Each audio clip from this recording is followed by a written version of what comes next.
I love this video. 5 filler games to play in your classroom while teaching English. Bring!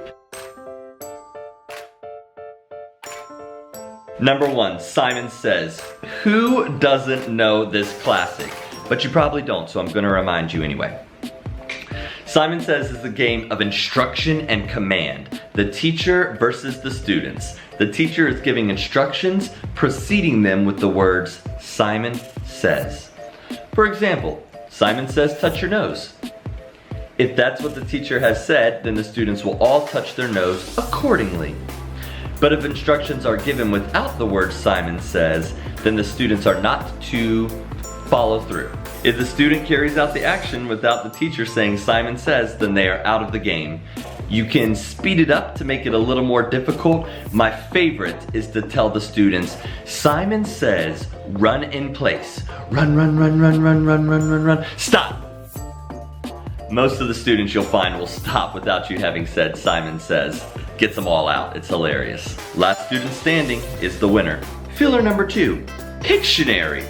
This is a great vocabulary review for students. It helps you assess if they're understanding the material as you've explained it that day. Just write the words down on a little piece of paper, fold them up, put them in a box, divide the class into 2 teams, and then just cut your whiteboard in half. One person from each team can come forward, take a piece of paper, check their word, and then begin drawing it on the whiteboard. No letters are allowed, and the participants are not allowed to talk while drawing. The other students simply have to guess by shouting out the words as they draw. The winner is the team that guesses first, and then the participants simply pass on the marker to the next person. So the game can go on for as short or as long as you need it to, and it's just a great vocabulary builder for the students. Pictionary. Board races are one of the more popular games and classroom fillers in Vietnam. Divide the class into teams, cut that whiteboard in half, and then bring 2 students to the front. You can then do a variety of things. You can ask them questions where they have to write the answer. You can give them vocabulary words to practice spelling. You could also do pictures if you wanted to. The point is going to be the student that can answer the quickest and then return to their seat.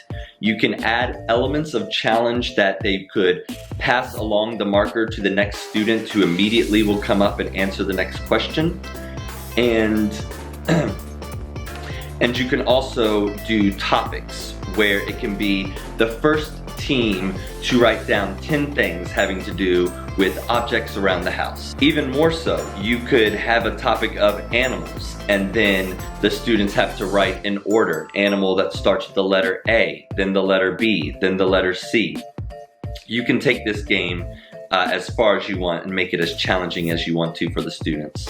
They love it, and it's suitable for all ages and abilities in the classroom. Hangman! Oh yeah! Hangman, classic game of filling in the blanks with the letters for the word. The teacher thinks of a word and puts the corresponding number of dashes for each letter on the board. So for example, if your word is elephant, then you need 8 dashes on the board. Students will guess a letter, and if it is found in the word, you place the letter in the corresponding dash. As the student guesses an incorrect letter, you write the letter on the board and begin to draw the stick figure that will be shown. If the student guesses the incorrect letter, you write that letter on the board and then begin to draw the stick man figure. You can make the stick man figure take between 6 to 11 lines, so it gives the students plenty of guesses and chances to get the original word. Hangman is another classic that is just great for practicing the vocabulary of the day. It's one of the shorter fillers, so maybe 5 to 10 minutes for this game and then just move on with your lesson. The last game, and one that is really fun, is called Hot Seat. And this game actually focuses on listening and speaking rather than going to the board and writing. One student from each team comes and sits down in a chair that is placed in front of the board where they cannot see. The teacher writes a word on the board so that the students in the classroom can see, but the 2 playing the game cannot see it while they're sitting in the hot seat. The game is going to be for them to figure out the word.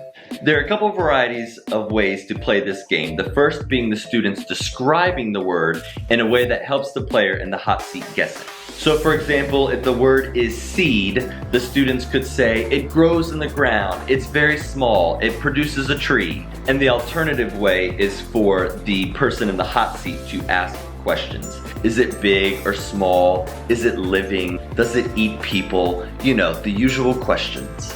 And the rest of the class is only able to answer yes or no in response. Increase the difficulty level by giving them a time limit on the words, and you have yourself a great game that fills in 10 minutes of class time. Overall, these games are great for classroom fillers, and it's good to memorize them, to understand how they work and how to play them with all age levels, with all ability levels, because when you have that spare 5 minutes, you don't want to just be standing there kind of shaking your head and wondering what to do. You can jump right into one of these activities while you're continuing to move through your lesson for the day. You're doing a great job, teacher. I'm sure your students are having a wonderful time. Enjoy playing these games with them. Enjoy explaining them and helping them understand their purpose, and you're gonna have fun.